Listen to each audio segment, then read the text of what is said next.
जय हिंद विद्यार्थी मित्रांनो. शारीरिक म्हणजेच मैदानी चाचणीचे वेळापत्रक हे जाहीर झालेलं आहे.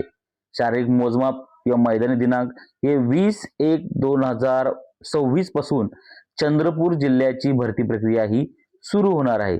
सध्याला जे वेळापत्रक आलेलं आहे ते वेळापत्रक चंद्रपूर जिल्ह्याचं आहे आणि फक्त त्यांनी काय केलेलं आहे 24, 25 आणि 26 हे फक्त 3 दिवस त्या दिवशी फक्त ग्राउंड बंद असेल आणि परत 27 तारखेपासून ग्राउंड सुरू होईल आणि तशाच प्रकारचे हे ग्राउंड चालू होईल फेब्रुवारी महिन्याच्या 5 तारखेपर्यंत हे ग्राउंड चालू असणार आहे.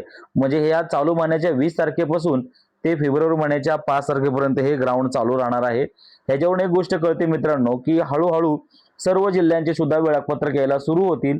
सध्याला तरी आपल्याला हाती आलेलं आहे चंद्रपूर जिल्ह्याचं वेळापत्रक. अशाच प्रकारचे नवीन आता अपडेट आपल्याला येतच राहणार आहेत आणि नवीन जिल्ह्यांचे वेळापत्रक जसे अपडेट होतील तसे प्रकारचे अपडेट आपण आपल्या या चॅनलवरती टाकण्याचा पुरेपूर प्रयत्न करू. चॅनलला सबस्क्राईब करून ठेवा मित्रांनो. आता हेतून पुढे नवीन जे अपडेट असेल पोलीस भरतीबद्दलचे ते सर्व काही आपल्या या चॅनलवरती येत राहतील. जय हिंद विद्यार्थी मित्रांनो.